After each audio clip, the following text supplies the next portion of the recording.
E kritikuar, e sulmuar, e ofenduar në rrjetet sociale, por edhe duar trokitur dhe ndjekur njëjtë. Sot, pa filtra dhe pa kompromis, vjen Zana Avdiu, sepse unë duar që të kalojmë përtej deklaratave dhe qëndrimeve të saj të forta, që t'japi mundësi ta njohim filozofin që ajo përfaqëson. Zana Avdiu, kënaqësi të kemë sot në Prizma, është intervista jote e parë televizive për t'ju drejtuar gjithë shikuesve të Maqedonisë. Kënaqësi, faleminderit shumë që na nderove me pjesëmarrjen tënde. Faleminderit shumë, Flora, shumë kënaqësi me kanë me ty në studion tonë, me kanë mysafire jote. Është shumë e vërtetë që është hera e parë që jam në një emision në Maqedoni. Kom pas emisione jashtë Kosovës, jashtë kufive, në për Evropë, ku do që tjetër, po është hera e parë në Maqedoni dhe nuk e di pse nuk ka ndodhur deri më tash. Dhe kur e mendon që je shumë e ndjekur në Maqedoni. Patjetër, po si duket kokë më e veçanta. Faleminderit shumë që janë të mirë, janë gjitha emisionet, gjitha televizionet, kështu që unë kam shumë kënaqësi që jam sot tamam në Maqedoni. Gjithashtu. Zana, dua ta nis me diçka shumë të bukur, sepse tani ti para ca ditësh je bë edhe hall, dhe isha publikisht të ta uroj edhe ardhjen e diellit. Besoj që do t'i shtoj diell familjes tuaj, por edhe ty personalisht, sepse e di që ki një lidhje. Lindja e diellit ndodhi në ditën e premte në mbylljen e javës të kaluar. Në fakt në fund javës kaluar dhe ishte ditë me shi dhe unë e thash në këtë ditë me shi për neve shtëpinë tonë lindi dielli. Kështu që erdhi përreshëm e ngrohtë i mirë, ashtu siç është tamam edhe emri i tij. Dhe pafund jemi të lumtur me që edhe Kaonit edhe Lurës, që janë nipi edhe mesa jam tjetër, që i bie të jem to agjës për diellin. Ju shtu edhe një kushire, një fëmijë i vogël në shtëpisë tonë. Kështu që jemi pafund të lumtur të gjithë. Dhe ajo pak a shumë u kompletua ajo fotografia e gjithë. Sa bukur. Edhe me një diell. Më vjen shumë mirë. Zana, unë kisha komplet një koncept tjetër të cilin e kisha planifikuar që të realizoj me ty, por nuk i ikim dot të aktualitetit dhe ngjarjeve të fundit të cilat na kanë trënditur gjithë neve si opinion. Dua të ndalem pak te rasti i fundit që ishte në Malishev konkretisht, ishte dhunë në familje, kërcënim, keq trajtim dhe në fund të rezultoi me vrasje të dy fish të vëllezërve të gruas. Duke vazhduar pastaj tek rasti i vajzës nga Kosova, e cila vdiq në rrethana të do thoja të çuditshme dhe ende të pashqyrtuara në Tetov. Ajo që mua më bën shumë përshtypje është që vazhdon normalizimi sa herë që viktima është një grua, të fajsohet edhe kur ajo më nuk është në mesin ton. Unë dua ta potencoj faktin që gazetar nga Republika e Maqedonisë së Veriut bën gjykim moral duke haruar etikën dhe dinjitetin që duhet ta ketë një gazetar për ta zbardhur dhe për të shkuar drejt së vërtetës, edhe pa i pritur ndoshta njoftimet zyrtare të vetë autoriteteve shtetërore. Ata gjykuan një viktimë që nuk është më në mesin ton.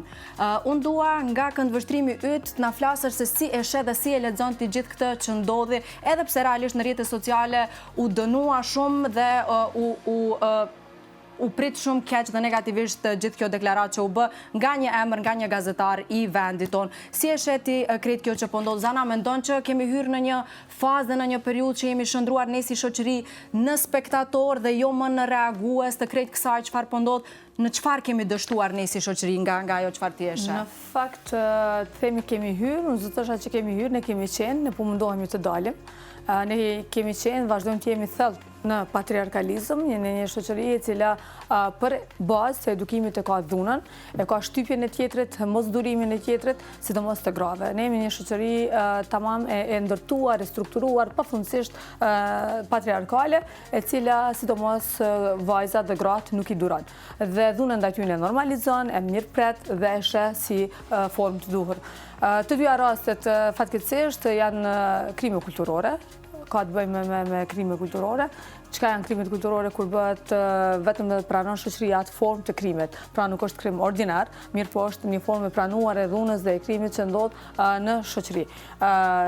Në rastin e Malishev është një rast shumë i rëndë, për shkak se këtu kemi të bëjmë edhe me dështim të institucioneve. Rasti është se gruaja në prill të vitit 2025 e ka denoncuar bashkëshorten e saj për dhunë të tmerrshme fizike. Ajo që përshkruaj në lëndën e prokurorisë ishte e tresht. Sot ta lexosh është e tresht. Rënqethesh kur e lexon, mirë po për gjykatën tonë duket se ka qenë as pak e mjaftueshme që t'jap një dënim të merituar autorit të dhunës dhe të krimit, duke e lënë të lirë. Madje pse kanë dhënë 5 muaj dënim, ata kanë bërë të arsyeshme që t'i heqin edhe 2 muaj të tjerë dhe pastaj ta lirojnë kinse personi është penduar. Dhe kemi me vrasje të 2 fish në Kosovë. Përveç kësaj, se tregon që kemi një problem institucional. Institucionet e vendit nuk funksionojnë dhe nuk funksionojnë në Flora, po e them më shumë kur vjen në rasti për dhunën ndaj grave, për shkak se Pse mendon që ndodh kjo Zana? Është e Zana? pranueshme dhuna ndaj grave. Ta rresh një grua është normale, në shoqërinë tonë, në shoqërinë shqiptare është shumë normale. Me rre gruan është gjëja si me hangër po njëjtë. Flora. Prandaj pranohet aq lehtë, nuk shihet krem, nuk dënohet as nga gjykata, sepse edhe në gjykatat, edhe në prokurori dhe kudo në institucionet drejtësisë të sigurisë kemi të bëjmë me njerëz që e kanë këtë mentalitet, e kanë këtë edukim. Dhe dua të ndërlidhem të rasti në këtu në Maqedoni. Unë s'do ta quaja gazetar, dua ta largoj komplet dhe ta lëm anash profesionin, por duhet të jesh njeri i pari, Flora. Duhet të jesh njeri i pari. Nuk mund të dalësh të flasësh gjëra të cilat as nuk i din. Kush e ka dhënë atë konstatim? Nga e dinaj. Pse po mundosh ta denigrosh figurën e dikujt. Kret jo po ndodh duke u thirrur në këtë gazetarinë e kohës reale, në këtë gazetarinë e shpejtë që është bastardizuar dhe ka ngritur në këtë pikë. Po ti je profesionalist, ai din që nuk ti nuk guxon të nxjerrësh dona edhe nëse janë të vërteta. Po. Edhe nëse janë, po ti nuk e din ku i ke faktet. Hajde ti kërkoj, po të padit nesër familja, se sigurisht do ta padit, do mi ftoj që ta padisin. I ke faktet. Gazetari në fjalë ka kërkuar falje nëpërmjet të Facebookut. Mendon që mund të fshihet ky gabim që bën një gazetar duke kërkuar falje publikisht? Nuk mund të fshihet sepse cili është interesi publikut këtu? Që ti të nxjerrësh informacionet e tilla. Pastaj kthehemi te ajo që A mendon që do të kishte ndodhur e njëjta apo të ishte burr në vend të gruas? Jo, absolutisht jo. Jo, absolutisht jo. Do të kërkoj fajtori dhe do të kërkoj që të dënoj më një herë. Më njëherë do të kërkoj që të dënoj dhe nuk kërkohet asnjëherë cili ka qenë faji i burrave. Ta lidhim me ngjarjen e Maliship. Askush nuk i kërkon fajin e burrave të vrarë. Askush nuk kërkon. Të gjithë fajsojnë do rastin. Po jo në rastin e njëjtë kur vriten gratë. Sepse faji gjithmonë ju mbetet grave. Ajo dua të lidhim këtu kur ne kemi në Kosovë gjykatës, prokurorë ose pjesë të institucioneve të shtetit, të cilët e kanë këtë mendësi. Kjo është njëjtë edhe me gazetar.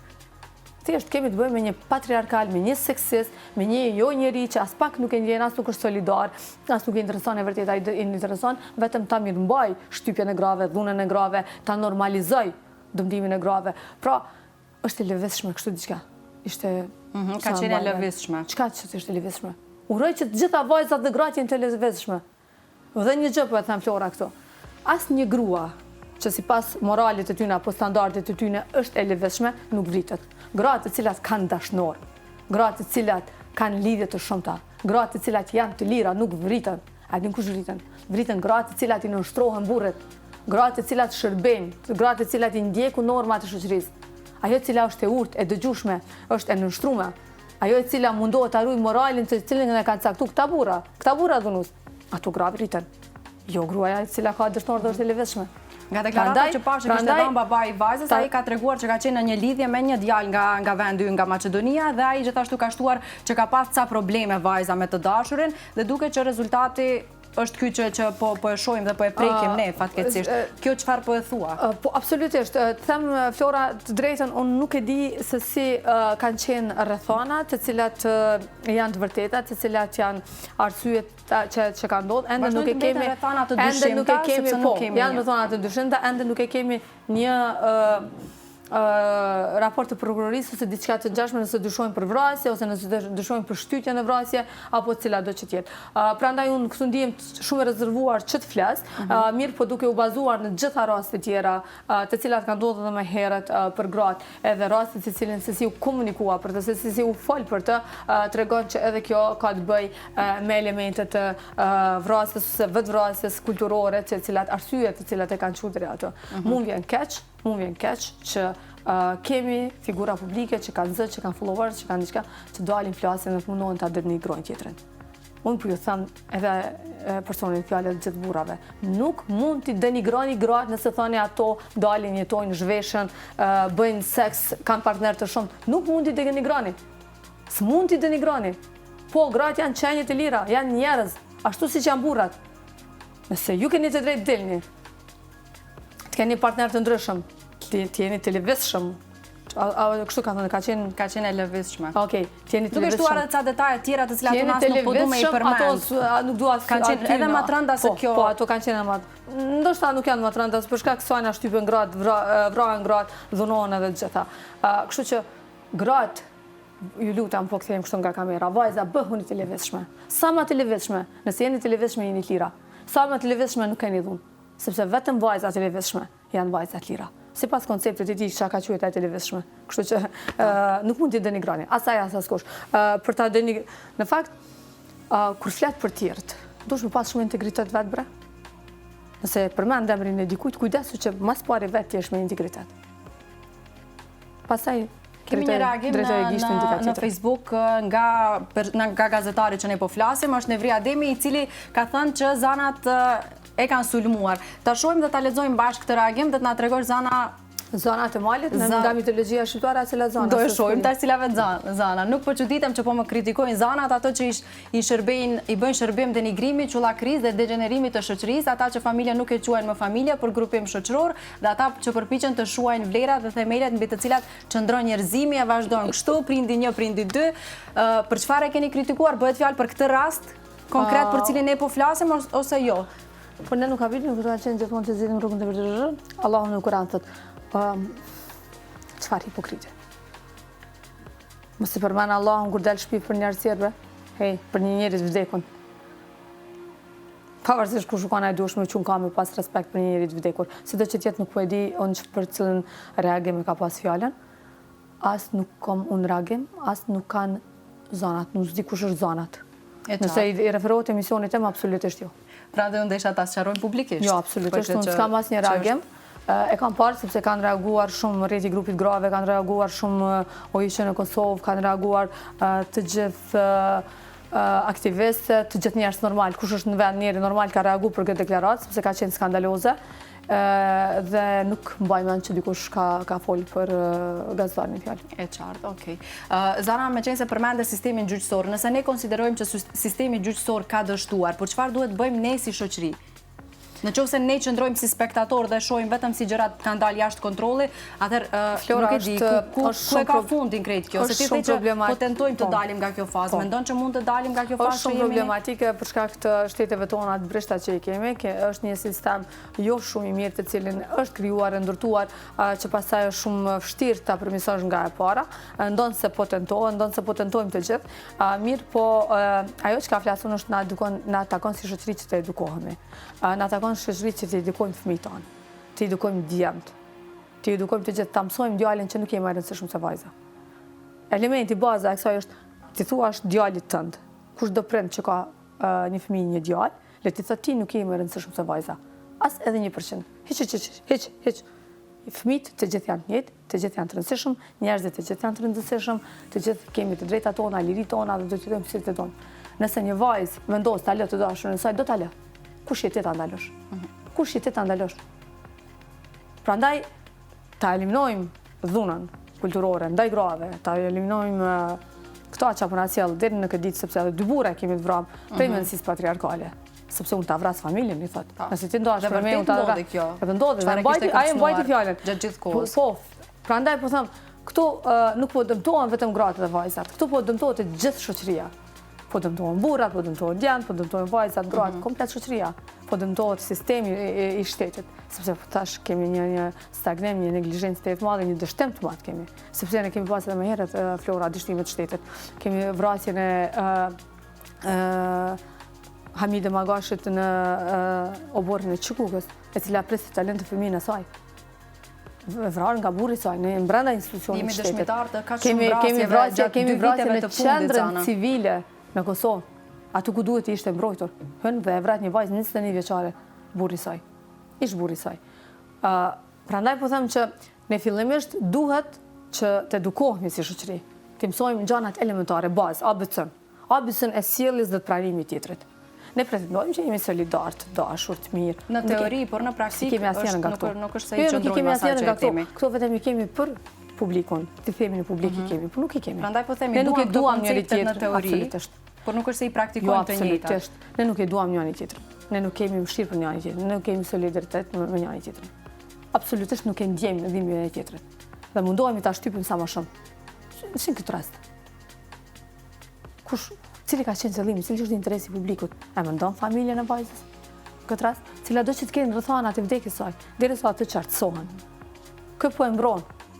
Ka qenë lëvizshme. Uroj që gjitha vajzat bëhen sa më të lëvizshme. Uroj, atëherë do të çlirohet shoqëria. Okej, ne do kalojmë në pjesën tjetër ku unë dua me qenë se të kemi për herë të parë Zana të njoftojmë me Zanën e vërtet, jashtë për te deklaratave tua, për te asaj që ne e ndjekim edhe në emisionin tënd, por edhe në pjesëmarrjet e tua televizive. E potencova edhe në fillim që je një nga zërat më të fuqishëm kur bëhet fjalë për barazinë gjinore. Faleminderit shumë për këtë masvari. E mendoj sepse është e Unë vërtetë. jam një nga zërat e fuqishëm, është shumë rëndësi, edhe është një kompliment për mua, kështu që faleminderit shumë. A ke menduar ndonjëherë Zana që shumë shpesh deklaratat e tua kuptohen nga njerëzit, nga opinioni më shumë si provokim se sa reflektim personal i asaj që ti vërtet e mendon?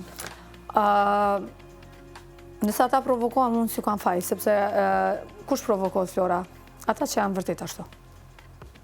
Kështu që nëse ata provokohen, e kanë gjetë vetën ato kritika, ja po afshin hajrin, thonë në Kosovë. Në vedja e përdonin edhe ju. Kështu që mendimet ato që e them, deklaratat e mia janë butë-kuptimet e mia, janë mënyra si unë jetoj, si mendoj.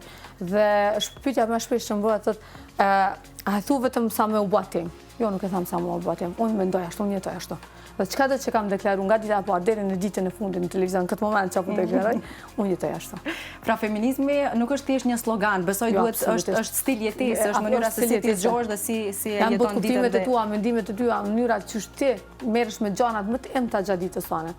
Unë e vrej seksizmin, patriarkalizmin në çdo gjë, në çdo element më të vogël, sepse unë jetoj kështu.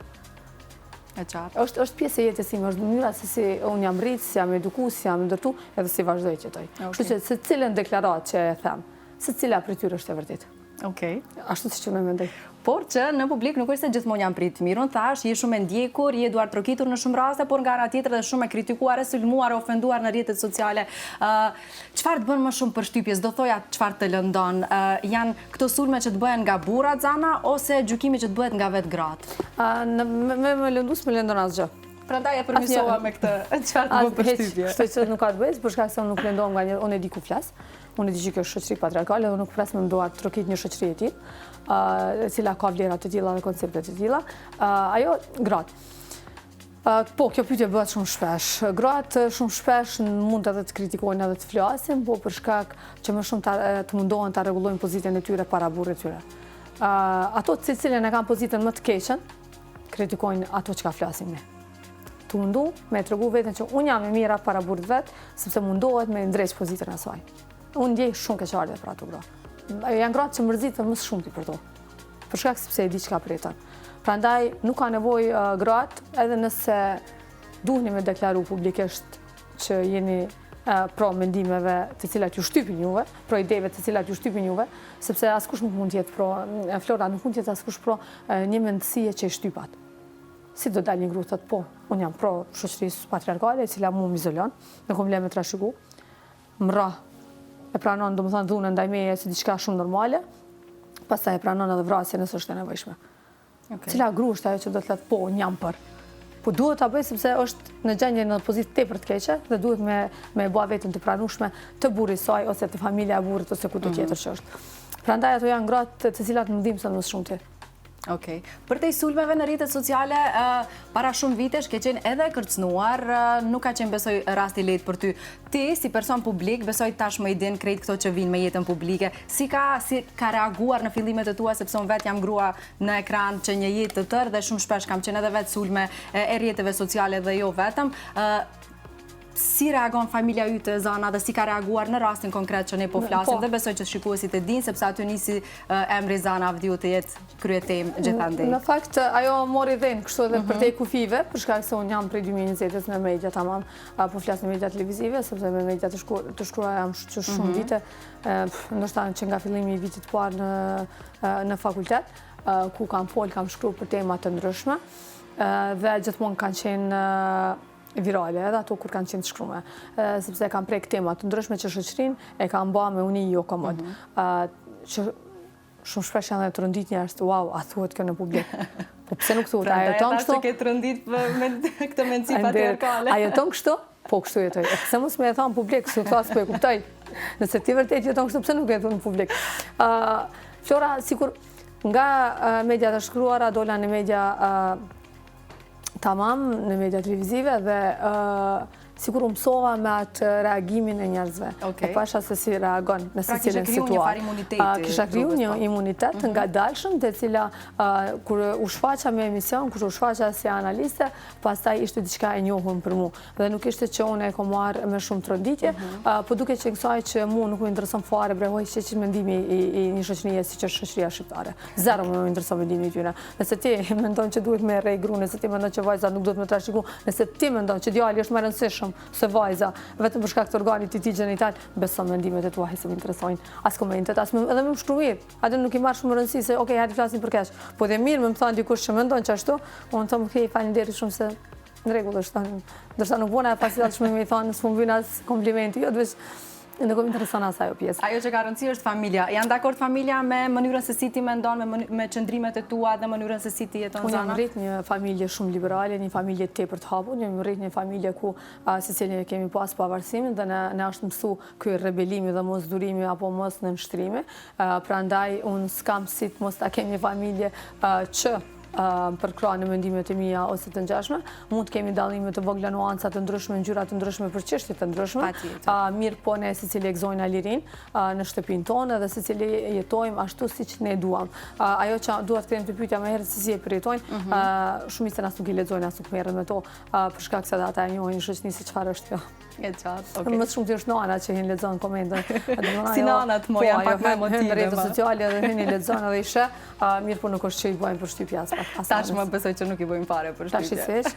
Tash i ndryshe është rasti i kërcënimeve, se pastaj kërcënimi është tjetër gjë. Sigurisht ajo është pak më serioze, për të rësojshë policinë tutarë të dira me trujt, normal që është pak më sigurisht. Mirë po, sa i përket komenteve të rrjeteve sociale, jo. Po as to kërcënime rrugës nuk të kanë dalë? Jo. Vazhdojsh të live qëndrimet e tua? Jo. Bile edhe më të fuqishme, jo, nuk bëhet live, jo. Ata kërcënon edhe më fuqishme, ata kërcënon edhe më shumë. Do të thonë si e shoh që jo prishi themelet. Kur ti shoh që janë qetësu edhe kanë vënë me pranua atë kuptoj që kemi eci ha përpara. Okej. Tani dua të kaloj pak te feminizmi, Zana. Këtu dua të ndalem në 3 pika. A mendon se feminizmi në vendet shqipfolse ka nisur të perceptohet gabimisht? Më shumë po shihet si luftë kundër burrave se sa kërkimit të drejtave dhe barazisë gjinore. Si e shet ti këtë pjesë? A mendon që ka pse mos ta quajmë luftë kundër burrave? Nëse burrat na luftojnë ne, pse mos i luftojmë burrat? Burrat luftojnë gratë. Burrat nuk i durojnë gratë. Burrat i vrasin gratë. Por feminizmi në thelbe ka barazinë gjinore si. Me kërku me thonë hajde që në luftoni ndaj burrave. Ku me mujtë mishti? Po çfarë? Po suni binda as feministët, as aktivistët, as kërkon s'mundesh. Pse të mos luftosh kundër një prindi i cili e le vajzën pa trashëgimi? Pse mos ta luftosh atë burr, atë babë? Cila është arsyeja? Vajza duhet të shohë ta luftoj babën e saj, nëse ai e sheh, jo të denj vajzën e vet, nuk duhet me t'ju japun ty trashëgimi sepse ti s'ke vlerë. Ose pse mos ta luftoj vllahun e saj, i cili dëshiron ta shtyp. Kemi raste në Kosovë, Flora, edhe pse statistikat tregojnë që deri në 4%, po isha duke folur me një vajzë e cila e ndjek trashëgimin në Kosovë dhe thotë zona është edhe më keq është 2%, po 4 po e fusin me pasurinë të cilën e kanë në emër të tyre gratë dhe vajzat. Po e fusin si trashëgimi. Dhe në Kosovë kemi raste kur vëllezërit i kërcënojnë motrat, ti nuk guxon as me kërku pasurinë. Pasurinë tonë, ata çata kanë ty. Ajo është luftë ndaj grave, Flora. Pse po flasim vetëm për luftën e grave ndaj burrave? Hajde flasim për luftën e burrave që bëjnë grave. Torturën e burrave që e bëjnë ndaj grave, ndaj vajzave, ndaj motrave, ndaj nanave tyne, ndaj bashkëshorteve tyne. Nuk i lojnë as me marrë frym, Flora, përderisa ata duan me vendosë edhe si me u vesh një vajzë, si me u duk, me kënd ka me dalë, me kënd ka me nejt, me kënd ka me flejt, deri edhe çatje shkojnë, deri te shtrati i përzihen, edhe nuk e quajmë luftë, e quajmë të drejtë e burrave.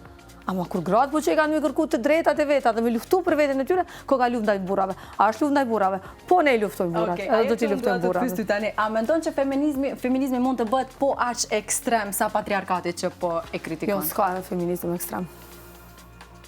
Feminizmi është lëvizje për të drejtat. Mendon se nuk mund të kalojnë në atë ekstremin që është patriarkali? Jo, se feminizmi, patriarkalizmi është ideologji që e shtyp jetrën.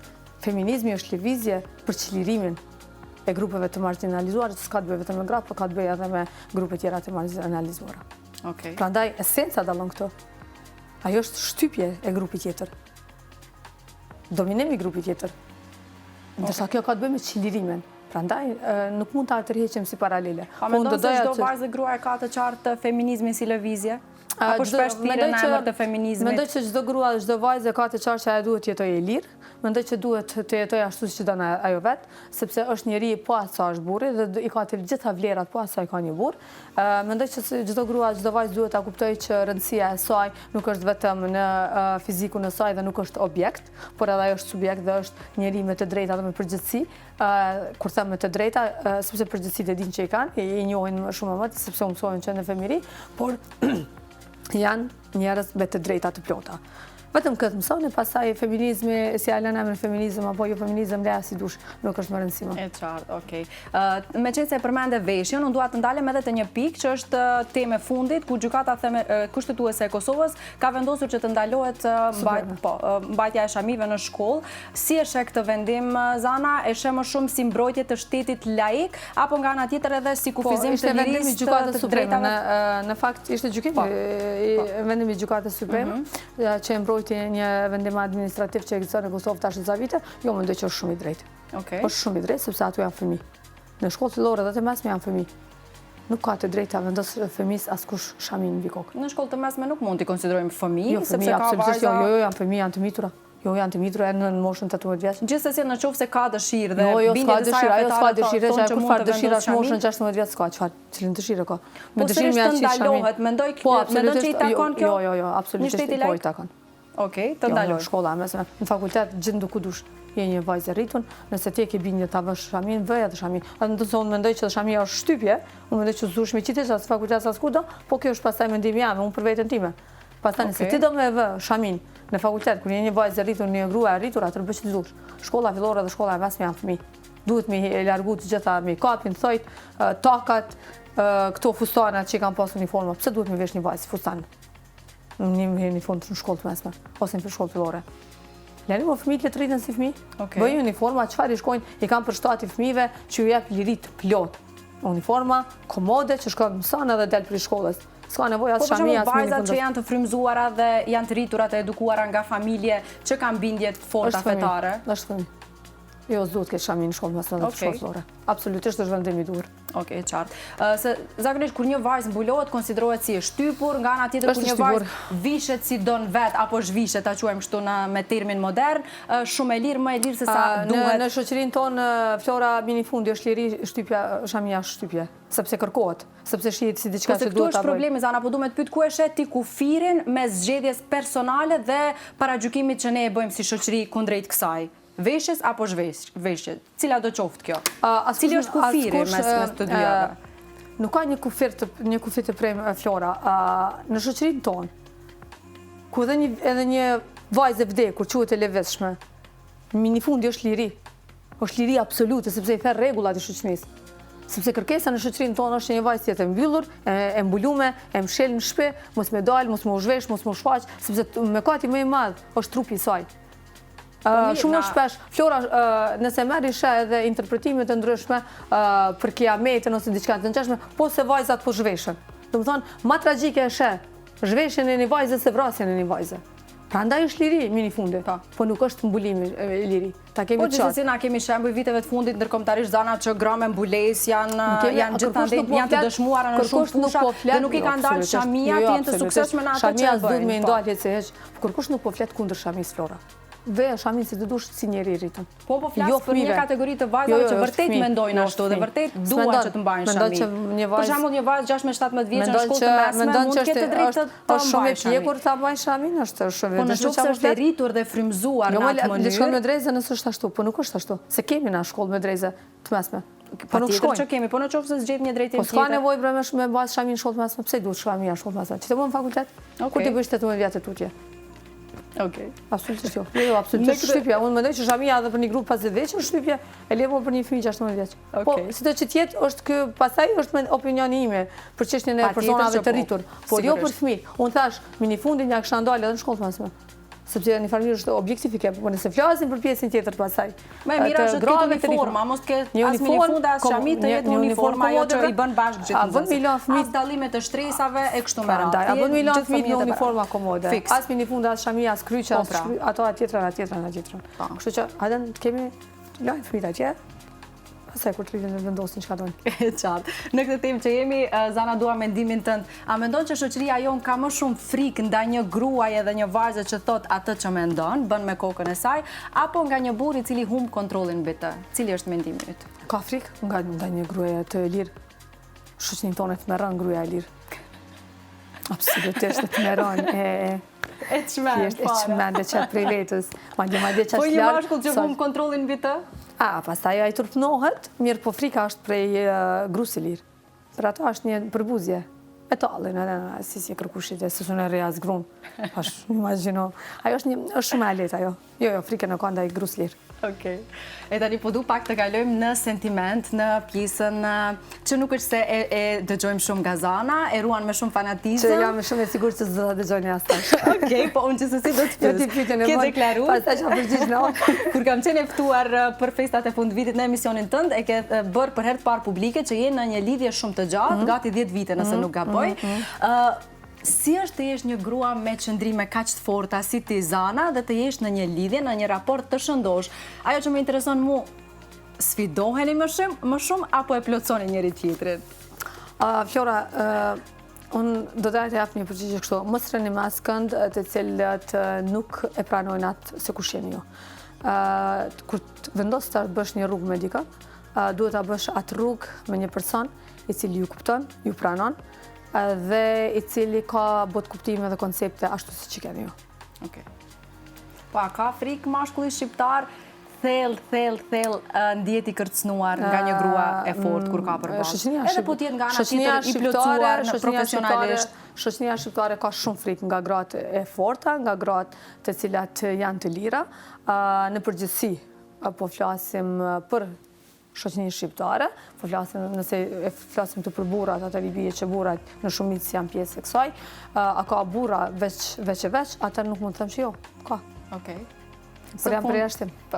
Së fundmi në kanape, ke bërë ca deklarata, si shumë nga deklaratat e tua që bëhen virale, ke folur për lidhjet e hapura. Dhe ke thënë kështu, po të citoj, partneri im mund të bëj çfarë të doj me trupin e tij. A mund të na zbërthesh këtë si filozofi, si e mendon? Dhe Zana vërtet mendon që nëse partneri do ta shfrytëzonte këtë liri, do ndihesh po kaq rehat? Si që thua. Do ta shfrytëzon këtë liri, nuk... Ke thënë që nuk konsiderohet tradhti nëse ai e shfrytëzon të drejtën e tij të bëjë çfarë të dojë me trupin e vet. Jo, njerëzit mund të bëjnë çfarë të duan me trupin e tyre, për shkak këtu edhe gratë, sepse kur kanë folë atëherë ka pas reagimi për burra, mirë ke pas jo, ka dalë se kom pas për burra, kom pas edhe për gra. Absolutisht të gjithë njerëzit kanë të drejtjen të lirë. Se burrave nuk është se nuk ju konvenon kjo çfarë ke thënë, po pyetja tani është, a mund ta bëjnë të njëjtën edhe gratë? Prandaj këto do dalim. Sepse burrat shqiptar tashmë janë në lidhje të hapura. Krejt janë në lidhje të hapura, në shumicë burrat shqiptar në lidhje të hapura. Tash çka më të gratë në lidhje të hapura. Po, bëjmë tani vasa një shoqëri transparente. Unë flas gjithmonë për barazi. Nëse ka andaj le të ketë edhe kënej. Flora, njerëzit duhet të vendosin për trupin e tyre, për lirinë e tyre, për jetën e tyre, ata mund të bëjnë çka duan. Unë jam pro kësaj. Nuk mund të jem pro lirive dhe drejtat e njeriu dhe të them ky person nuk guxon ta bëjë këtë. Gjithkush le të jetojë ashtu siç do vet. Nëse qoftë partneri im apo kush do tjetër që është ai person apo se një grua, një burr, një vajzë apo kush do të jetë tjetër, vendos që të ketë lidhje të hapura, le të ketë lidhje të hapura. Është zgjedhja e tij personale. Okej. Dhe duhet ta bëj atë. Nëse ti e ndjen, nëse ti don. Kush jemi ne që ta lejojmë tjetrin të bëjë ose të mos bëjë diçka. Ne duhet ta shfrytëzojmë lirinë tonë. Përderisa Zoti neve na ka qit lirë në këtë tokë, unë që nuk shtrohem njerëzve, asnjëherë. Dhe jo vetëm unë, pa askush. Prandaj unë atë që nuk dua të ma kërkoj askush, nuk ja kërkoj askujt. Po. A thua këtë ndoshta për ta çliru apo për ta largu dashurinë nga posedimi, për ta shkëput? Se shumë shpesh kur jeni në një marrëdhënie, na duket sikur ne posedojmë njëri tjetrin. E ke thënë këtë ndoshta edhe për ta shkëput në një farë mënyrë nga posedimi dashni. Në momentin që kërkohet posedim në një lidhje, atëherë nuk është dashuri. S'ka të bëjë me dashurinë. Dashuria është komplet gjë tjetër. Vetëm nëse ka lidhje të mirë, nëse ka respekt, nëse ka solidaritet, nëse ka energji të mirë, nëse ti do me pa partnerin shumë analë se ti, atëherë që ajo është dashuri. Okej. Unë të vras nëse ti largosh për me, çfarë dashuri është ajo? Ajo është urrejtja, s'ka të bëjë me dashuri. Tentimi me të nalë diçka, tentimi me ta kufizu lirinë është urrejtje, nuk është dashuri. Absolutisht e ka për dënimin të ti, ose të saj, nëse flasim rast për... Nëse pranohet në tërsi, në shoqërinë tonë ky koncept të cilin ti po e thua, mendon që ne jemi të gatshëm për... Koncepti ekziston, Flora, vetëm duhet ta pranojmë publikisht. Pa jemi të gatshëm për pasojat emocionale që mund të vinë në qoftë se nisim dhe i praktikojmë të gjithë ne. Ekziston, Flora, po cilat pasoja emocionale? Për sa pasoja emocionale po flasim, ekziston në terren. Unë vetëm po them dilni pranojmë publikisht. Pa jemi të gatshëm, mendon që janë të gatshëm burrat dhe gratta pranojnë publikisht që kanë lidhje paralele? Se ne kemi në shoqëri, ne njohim njerëz që jetojnë jetë paralele. A je i gatshëm me e bë? Nëse ti je i gatshëm me e bë, si nuk je i gatshëm me e pranu? Kjo është pyetja. Okej. Kjo është pyetja, Flora. Pastaj dalin edhe skandalizohen, mos po më dal diçka. A je ai person? Pse po friksohesh për vetes tonë? Nëse ti ai person dil mora ashtu pranoje? Ti pranoje, po unë jam kë. Ne kemi probleme hipokrizim, Flora. Ti më pranoje, a do me pas jetë dy fesht, po. Hapur, thuj, po, unë kam jetë dy fesht, atë, cili problemi juj? Kjo është jetë e unë kam përshtypjen që mësë shumë ti për moral flasin njerëzit që as pak nuk e praktikojnë të njëjtin. Kjo është po. Absolutisht ai që moralizon është i pamoralshëm në fakt. Po seksi nuk ka të bëjë me moral, Flora. Alen mos ti përzim këtë koncept asëse çështja seksuale. Moral si term të gjëre, kisha fjalën. Morali është mos me rreth, mos me vjet, mos me lëndu tjetrën, mos me vrarë tjetrën, mos me shkatru. Ti je njeri para së gjithash, dhe çfarë bën pastaj me trupin me trupin tënd çfarë bën? Ato nuk duhet të japësh llogari as prindërve tu që të kanë sjellën këtë jetë. Imagjino një vajzë ose një djalë, nuk e pyet as nënën as babën çka po bën me jetën e me trupin e vet, po e pyet burrin ose gruan. Kjo është budallëk. Më thamë Zoti i cili na ka qinë tokën na ka lënë lirë me bu bashkë çka dojnë, e po çona po e vesim një njeri. A dhe çka më bë, çka më vesh? Ç'është më dok sot? Flora, më tregon nesër konkimetin në emision. Ka zënë konkimetin në emision. Do të thonë ti atronditesh më ardhmë të thonë ty s'ke me thirr këtë person në emision. A vjen një tronditje profesionale ashtu. Pra më do me treguon ty ose një person tjetër ose tjetër çka kemi bërë me jetën tonë. Kjo është rënditje, kjo është. Ne do vazhdojmë të flasim edhe shumë tema tjera, por është koha e marketingut, rikthehemi shpejt, mos u shkëputni nga ekrani jon, sepse kemi edhe gjëra tjera interesante për t'i folur. Jemi kthyer sërish në studio, Zana, minutat kaluar shumë shpejt, unë mendova që jemi ka mesi i bisedës, po pas kemi arrit gati në fund, nuk kisha dilema që biseda me ty do mbaronte sa hap me mbyll sy. Po do të bëj një emision me 4 orë. Shumë më gjatë. Me përfunduar gjitha bisedat. Po. Zana, gjithashtu në intervistë potencove që unë kur të krijoj familjen time, do jetë një familje shumë e hapur dhe një familje shumë e lirë. Me këtë unë nënkuptova që ti planifikon të kesh familje, pra planifikon që edhe të bëhesh nën. Jo, nuk ishte hipotetike. Hipotetike. Okej, pse? Do më thënë, je e prerë? Nuk e di, jo. Nuk i di e ti. Unë nuk jam e prerë për asgjë, Flora. Thjesht më ka të bëj kjo, nuk i di, unë jam në këtë moment, nesër mund të jem në një moment tjetër, absolutisht jo. Po, a ke dëshirë të bëhesh nën? Ke dëshirë të kesh një trashëgimtar? Nuk e di. Për momentin jo. Për momentin nuk ekzistoj këtë dëshirë? Jo. Nuk kam plan as dëshirë, po ta kisha do ta bëj. Sepse unë ndjeku dëshirat e mia. Okej, po ndoshta do të lind kjo si dëshirë spontanisht. Nëse lind të ardhmen, kam marrë fillimisht këto te edhe me tregu. Jo në muajin e tretë. Zakonisht kjo ju ndodh grave kur nis pak ti bëj tik-tak ora biologjike. Ndoshta pse ke ende kohë dhe nuk i je fokusuar ende në këtë pjesë. Nuk mund të më dam përgjigje për shkak se nuk është që e kam menduar se diçka ngjashme. Për momentin jo, nuk e shoh vetëm me një fëmijë. Po. Okej. Nuk i dim të ardhën. E qartë. Për në fund, dua të shfrytëzoj edhe këtë një mini lojë që thuhet 10 pyetje që s'ja ka bërë askush Zana Avdiut. Uroj që s'ti ka bërë askush këto pyetje. Nuk janë kush e di çfarë pyetje, por kërkojmë përgjigje të shkurtra. Shumë të shkurtra, po. Edhe pa mendu. Pa u mendu shumë, unë do kisha dashur të jenë të sinqerta. Nuk dyshoj në sinqeritetin tonë, po e potencoj kështu. Thonë prej meje, se nuk e di halo. A ka pas ndonjë moment kur ke menduar, ndoshta jam treguar shumë e ashpër me burrat? Jo, absolutisht. Okej. Madje ende si kam thënë gjitha. Okej. A është ndonjëherë feminizmi një mburoj për dhimbjen që një grua nuk guxon ta tregojë? Jo, absolutisht. Është rruga të cilën çdo grua duhet ta ndjek që të jetë lirë dhe të jetojë dinjitetshëm. Okej. Po të mos ishe kjo Zana që je sot, kush do ishe? Po mos të ishe person publik, po mos ta kishe këtë zë që ke. Kush do ishte Zana? Do ishe një grua po kaq e rrezikshme apo do ishe më e qetë? Nuk e di kush do isha sepse nuk e pas kam mendu. Ndoshta do vazhdoja, sepse unë, Flora, jam juriste, unë punën time e bëj si juriste gjatë gjithë kohës. Kjo pjesa e televizionit në fakt është më shumë çështje që e ndjej me bua dhe e du me bua, nuk është shoha si punë këto, në fakt nuk është punë. Ndoshta do të isha vetëm një juriste, ku di unë, me një zyre të avokatisë, diçka në gjashtë. E qartë. Kur flet për lirinë e trupit, a ndihesh e ke kuptuar, a mendon që të dëgjojnë më shumë me vesh sensual dhe jo me mendje të hapur? Jo, nuk ndihem e ke kuptuar, por njerëzit nuk duan ta pranojnë të vërtetën. Dhe ndihem shumë mirë kur i shoh reagimet, sepse e di që e kanë kuptuar drejt, por duan ta interpretojnë siç ata duan ta mbulojnë veten e tyre. Okej. Cila është fjalia që njerëzit përdorin për të përshkruar ty dhe që ti nuk e pranon dhe nuk e pëlqen fare? Shpesh quhet si feministe radikale. Të pëlqen kjo etiketë? Shumë pëlqen, faleminderit. Urojtjem. A mendon që ta kanë dhënë këtë etiketë sepse shpresojnë që mund të ndalen? Për zotin urojtjem. Urojtjem feministe. Feminizmi për mua është gjë shumë e madhe. Okej. A të ndodh ndonjëherë të kesh nevojë për zanën private, një zanë që nuk debaton, nuk mbron askënd, po thjesht pushon? Po, absolutisht. Ke nevojë? Po, absolutisht. E ke ndonjëherë ti këtë shkyqje, ja je vetes këtë luks? Po, kam edhe gjatë gjithë ditës. Gjatë ditës, do të thonë çdo ditë, unë kam orët e mia të cilat as nuk flas, as nuk komunikoj, rri me veten time. E qartë, okej. Çfarë do t'i thoje zanës 10 viteve më parë? Nëse do kishe mundësi të bisedoje me zanën. Ja dole. Ja dole, okej. Absolutisht. Ke pas gjithmonë këtë mision? Unë tash prej shkollës mesme, ndoshta kur kam qenë edhe tutje në vitet e para të fakultetit, gjithmonë jam marrë me këto tema, me këto çështje. Dhe më vjen mirë që ajo që ka theti, sepse kudo që dëgjoj je zaj fuqishëm, më vjen mirë që unë kam mund t'jem këtu, ka mund t'ja dalë, t'jem një za i fuqishëm për gratë dhe vajzat.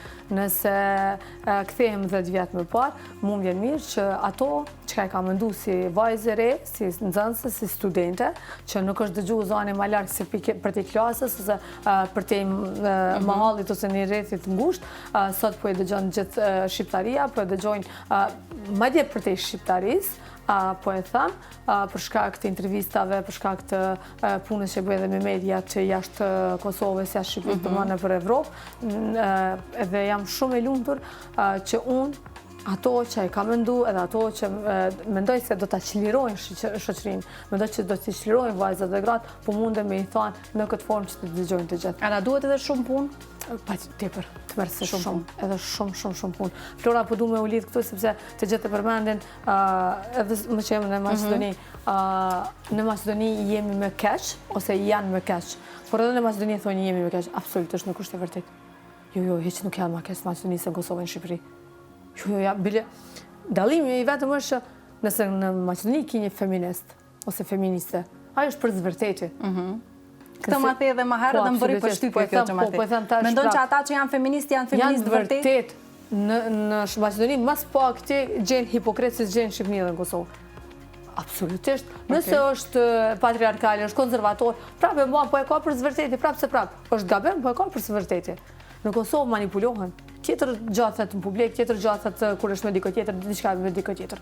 Nuk jeni ma kesh në Macedoni, absolutisht nuk është e vërtet. Në Macedoni ka një rini të jashtëzakonshme. Shkrihna kur i shoh djemtë edhe vajzat në Macedoni. Po më vjen shumë mirë këtë që po e thu. Janë të jashtëzakonshëm me potencial të jashtëzakonshëm. Të dishëm, të mençur, të aftë. Por që kemi nevojë për një shpërthim dhe për një goditje. Të fundit mendoj. Po.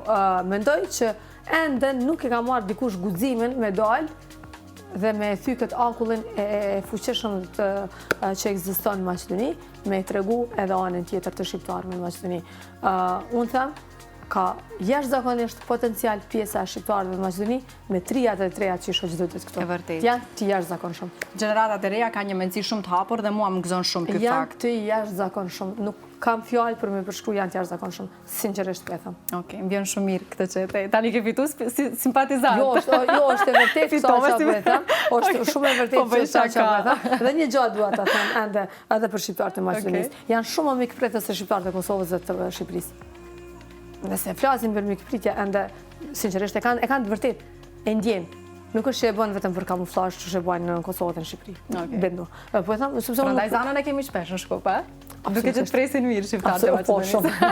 Unë kënaqem Shkup, Edhe më ka bërë shumë Çarshi. përshtypje që ata që komentojnë dhe më kritikojnë në rrjetet sociale, kur më takoj live ma japin dorën. Përveç që ma japin dorën edhe bisedat pafundme për gjatë Çarshi, sepse është një vend në Çarshi, nuk e di Lova Kafe, më falë se përmenda, nuk e di nëse është problem, se dhe që tjetë, ato është afer edhe unë s'ka, do më thënë sa arvin Shkup, vendi i parë që shkoj atje, shkoj ulem atje dhe pi një kafe. Okej.